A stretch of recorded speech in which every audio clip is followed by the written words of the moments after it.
یہ حضرت پیر پٹھان رحمت اللہ تعالی علیہ، ان کی بارگاہ میں ایک ہم جیسا بندہ گیا کہ سنا ہے بڑی شہرت ہے، اللہ کا ولی ہے، چلو زیارت کرتے ہیں، کوئی نصیحت پوچھیں گے کہ کوئی نصیحت کرے ہمیں۔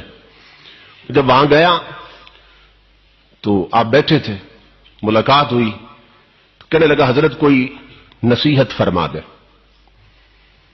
آپ ہنس پڑے، فرمائے بیٹا 2 باتیں فقیر کی یاد رکھنا، اگر رب کو خود سے بہتر نہ سمجھ سکو نا، اب نصیحت سن، ولیوں کے کیا انداز۔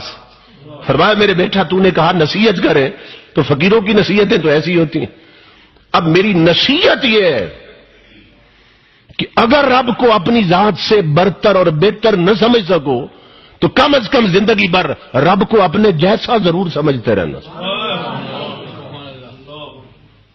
اگر بہتر نہ سمجھ سکو اپنے جیسا ضرور سمجھ، اپنے برابر ضرور سمجھتے رہنا رب کو۔ وہ دل میں نا بڑا کڑنے لگا، کہنے لگا، کہتے بہت بڑا اللہ کا ولی ہے، یہ بھی کوئی بات تھی کرنے کی؟ کوئی مسلمان ایسا ہے جو رب کو سب سے برتر نہ سمجھے، سب سے افضل نہ سمجھے؟ یہ کیا بات کر دی انہوں نے؟ کہتے ہیں کہ رب کو بہتر نہ سمجھ سکو تو کم از کم اپنے برابر ضرور سمجھتے رہنا۔ یہ کوئی بات تھی؟ میرا وقت ضائع ہو گیا، سارا سفر بیکار گیا، دل ہی دل میں کھوڑنے لگا۔ اولیاء کرام تو دلوں کے جاسوس ہوتے ہیں نا، معلوم ہوتا ہے کیا سوچ رہا ہے۔ ہنس پڑے، فرمایا بیٹا یہ نصیحت نہ پلے باندھ لینا میری جو میں نے کی ہے۔ وہ اٹھ کے جانے لگا، حضرت اجازت دے۔ آپ نے فرمایا ایسا کرو، اب شام کا وقت ہے، لمبا سفر ہے، رات یہیں گزار لو، صبح چلے جانا، ناشتہ کر کے نہ صبح چلے جانا۔ وہ رک گیا، شام کا وقت تھا، اس نے رات گزاری۔ صبح سویرے وہ بیٹھا تھا اپنے کمرے میں نماز کے بعد، تو جو ناشتہ تھا نا اس کے کمرے میں پہنچایا گیا۔ وہ جو ٹرے تھا ناشتے کا، اس میں ایک طرف مرغ روسٹ پڑا تھا، مکھن تھا، شہد تھا، پراٹھے پڑے تھے، تازہ ہر شے۔ اس کے ساتھ ہی نا رات کی باسی دال پڑی تھی لنگر کی، اور خشک روٹی بھی پڑی تھی، 2-3 دن پرانی روٹی، وہ بھی ساتھ اسی ٹرے میں پڑی تھی۔ اس کے سامنے رکھ کے نا خادم آ گیا۔ وہ جب کھانا کھانے لگا تو دروازے پر ایک فقیر آیا۔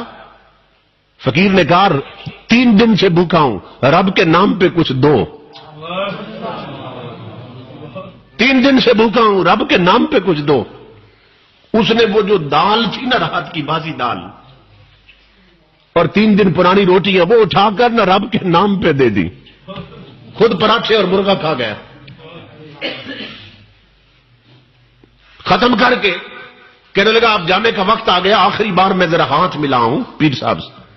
جب وہاں گیا نا پیر پٹھان بیٹھے تھے، کہنے لگا حضرت اب اجازت۔ آپ نے فرمایا بیٹا اجازت۔ ہاتھ ملایا، ہاتھ پکڑ لیا آپ نے فرمایا بیٹا رات والی میری وصیت یاد ہے جو نصیحت کی تھی کہ رب کو اپنے سے بہتر نہ سمجھو نا تو اپنے برابر ضرور سمجھتے رہنا۔ اب وہ پھوٹ پڑا، کہنے لگا حضرت یہ کیا بات کرتے ہیں آپ؟ بات یہ کوئی عقل کی بات ہے جو آپ کر رہے ہیں؟ کون بندہ ہے، کون ایماندار جو رب کو سب سے بہتر نہ سمجھے؟ اور آپ بار بار مجھے یہ کہتے ہیں، کیا مقصد ہے آپ؟ جلال میں آ گئے پیر پٹھان، فرمایا ظالم سن، صبح ناشتے میں خشک روٹی اور دال بھی تھی، پراٹھے بھی تھے، مکھن بھی تھا، روسٹ بھی تھا، اس نے رب کے نام پہ تو اسے فقیر نے مانگا تھا۔ اگر تو نے رب کو خود سے بہتر سمجھا ہوتا تو خشک ٹکڑے خود کھاتا، پراٹھے اسے دیتا، دال خود کھاتا، مرغا اسے دے دیتا۔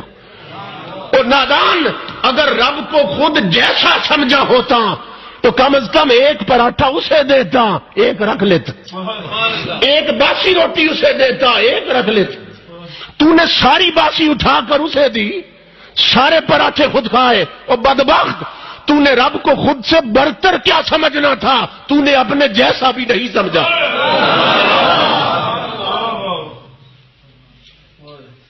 تو بات سمجھ آئی؟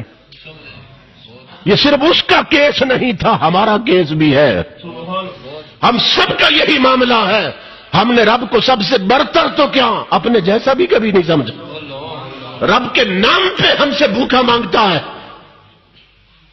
تو وہ جو بیکار شے کھانے کی ہے نا گھر میں وہ اٹھا کے دیتے ہیں.